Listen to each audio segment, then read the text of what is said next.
After working at a recovery center for more than 6 years, I quickly learned that relapse is part of the process of addiction. Many times our clients would come in time after time after time, only to go back out and relapse again. Today we're going to be talking to Dr. Harry Haroutunian, who is the medical director for the Betty Ford Center 90-day treatment program. He is also the medical director for the residential day treatment program. And Harry is a board-certified addiction specialist.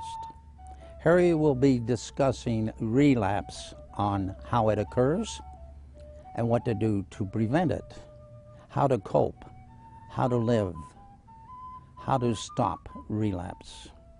I'm your host, Bill McPhee. We're going to talk about probably the most important subject I could talk about, or the second most important subject I could talk about to alcoholics and addicts, and that's relapse. Most important is the next one, relapse prevention. I want to say thank you to Bill McPhee for inviting me and being my host today, and I also would like to give credit where credit is due, and that's to the enormous body of work done by Terence Gorski in the relapse field. Much of the information here comes from Gorski's work. You know, there's not a lot of original thoughts in the field of addiction anymore. The same things get said over and over again. We just hope that those different presentations will be the right one for you to hear. So let's talk about this horrible, horrible word, relapse. You might recognize it by, "Oh God, not again." "Oh God, not again" is a phrase said by many, many alcoholics and addicts the next day when they wake up from yet one more run on their drug of choice. So what's the definition of this thing called relapse? It's a return of the signs and symptoms of alcoholism or addiction after apparent recovery. Now, we talked about the signs and symptoms before: loss of control, craving, and persistent use despite adverse consequences. So the return of those symptoms would be a relapse. Well, the important operative words are after apparent recovery. Many, many people I speak to identify themselves as relapsers, and they're not relapsers.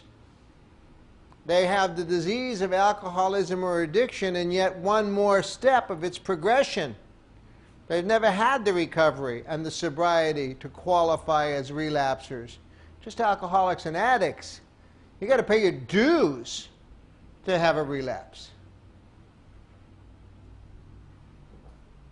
If someone has complete and total sobriety, working a program, has been abstinent for years, and goes out and has surgery and gets pain medication from a doctor that puts them into reusing their drug of choice, say for example an opiate, that's a relapse. Okay? Someone picks up their drink after recovery, working the program, being abstinent for some time, that's relapse. Someone gets out of treatment, doesn't get a sponsor, doesn't work the steps, fools around with O'Doul's beer or some other kind of near beer, has risky behaviors, maybe gets involved on the internet, maybe has a little gambling for a cross addiction, and then picks up, that's not a relapse. And the person who does have good sobriety and accidentally goes to a party and picks up someone else's drink, takes a quick sip, says, "Oh my God, there's wine in that glass," puts it down, runs over, calls his sponsor, goes to a meeting, that's a slip. And there are slips. That's not a relapse. But slips, relapses, progression are all part of the disease.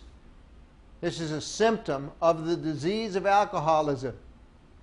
It's part of its presentation, and it would be silly for us not to expect it, if we have this disease, to expect it to happen to us. You have emphysema, you can damn well expect that you're going to be short of breath.